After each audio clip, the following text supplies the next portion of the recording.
झूठ मूठ का कहना कि हम 30% आपको रिजर्वेशन दे देंगे, 50% दे देंगे। जन स्वराज में हम लोग की सोच है कि कम से कम जिले में एक महिला नेत्री जिसको जरूर चुनाव लड़ाया जाए। आज तक बिहार के इतिहास में किसी भी दल में 30 विधायक महिला नहीं बनी है, हम लोग 40 की बात कर रहे हैं। इन बातों को जन स्वराज के संविधान में शामिल किया जाएगा, इन बातों को संविधान में लिखेंगे ताकि ऐसा ना हो कि आज मन से कह दिया और फिर वो चीज न मिले। नमस्कार, मैं प्रशांत और आप देख रहे हैं द एच न्यूज। देखिए, 2025 में बिहार में विधानसभा के चुनाव होने उससे पहले प्रशांत किशोर जनसुराज पदयात्रा पर निकले हुए हैं। 2 अक्टूबर को उनकी पार्टी की घोषणा भी होगी, लेकिन पार्टी की घोषणा से पहले ही प्रशांत किशोर सब कुछ तय कर चुके हैं। कहां से कितने कैंडिडेट को उतारना है, किस फॉर्मूले से किस कैंडिडेट को उतारना है, यह सब कुछ प्रशांत किशोर तय कर चुके हैं। अब धीरे धीरे उनके जो फॉर्मूले हैं वो खुलकर सामने भी आने लगे हैं। सबसे पहले प्रशांत किशोर ने मुसलमानों को लेकर यह साफ किया था कि कितने मुसलमानों को बिहार में टिकट मिलने वाला है विधानसभा चुनाव के अंदर। तो उसमें प्रशांत किशोर ने बताया कि उनकी आबादी के हिसाब से जितना फीसदी उनका आबादी है उतना ही फीसदी सीटों पर जो है मुसलमानों को टिकट दिया जाएगा।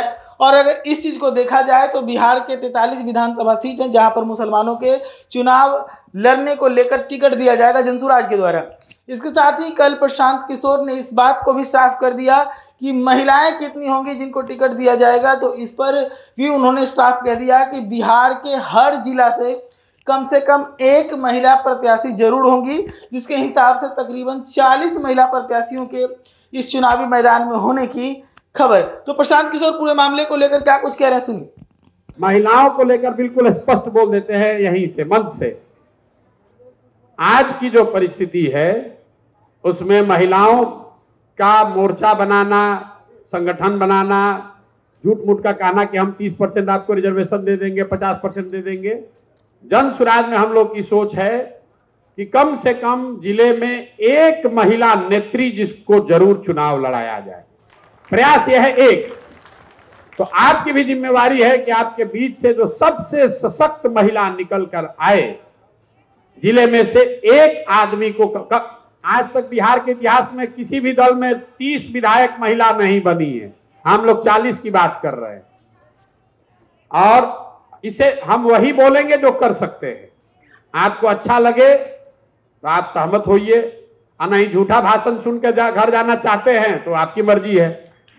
आपसे प्रस्ताव आपके सामने रख रहे हैं कि जन स्वराज दल और व्यवस्था के तहत कम से कम एक महिला नेत्री साथी को हर जिले में अवसर दिया जाए। इसके लिए सबकी सहमति है या नहीं है? मैंने कहा से कम एक, इसका मतलब यह नहीं है कि जिले में 2 अच्छी होगी तो नहीं मिलेगा, लेकिन कम से कम एक को तो जरूर हम लोग मौका देंगे।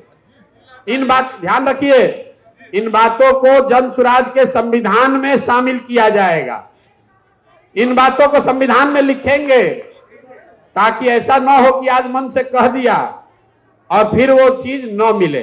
तो सुना आपने किस प्रकार से प्रशांत किशोर काफी सधे हुए और काफी सोचे समझे कदमों के साथ बिहार की राजनीति में आगे बढ़ते जा रहे हैं। जैसे जैसे विधानसभा का चुनाव नजदीक आ रहा है, उनका पदयात्रा का कदम भी काफी तेज होता जा रहा है। वो धीरे धीरे कब अपनी पार्टी को गठित करेंगे, कब उनका संविधान जारी होगा, किस सूत्र के हिसाब से वो टिकट बांटेंगे, वो सब कुछ सामने रख रहे हैं। और ऐसा ही करते हुए वो बिहार के जनता में अपना विश्वास पैदा करने का लगातार प्रयास कर रहे हैं। ऐसी तमाम खबरों के लिए जुड़े रहिएगा द न्यूज़ के साथ। धन्यवाद।